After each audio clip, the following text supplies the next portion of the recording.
मित्रों, हम में से सबकी इच्छा ये जानने की अक्सर होती है कि हम किस तरह के व्यक्तित्व को सामान्य व्यक्तित्व की श्रेणी में रख सकते हैं। मैस्लो और मिटलमैन नामक मनोवैज्ञानिकों ने कुछ लक्षण बताए हैं जिसके आधार पर हम किसी व्यक्तित्व को नॉर्मल या सामान्य व्यक्तित्व कह सकते हैं। जैसे व्यक्ति किसी वातावरण में रहता है तो उस वातावरण में उसमें अपने प्रति एक सुरक्षा की भावना का होना आवश्यक है।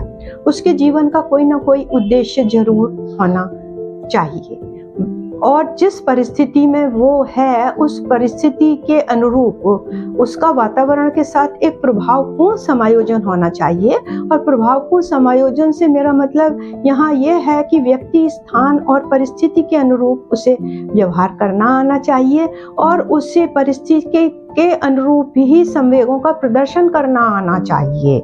उसे अपने संवेगों पर नियंत्रण करना आना चाहिए।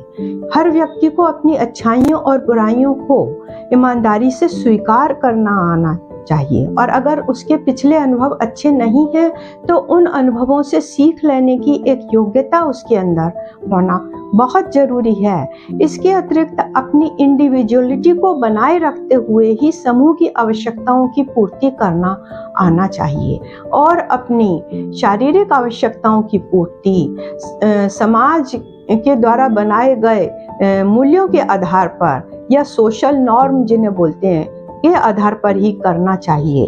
और उसके व्यक्तित्व में एक संगठन होना चाहिए। इसका मतलब मनसा वाचा कर्मणा, मतलब जो मन में सोचते हैं वो वाणी से बोलें और वैसे ही कर्म करें। अगर किसी के व्यक्तित्व में ये सारी विशेषताएं हैं तो उसको हम एक सामान्य व्यक्तित्व की श्रेणी में रख सकते हैं। Thank you.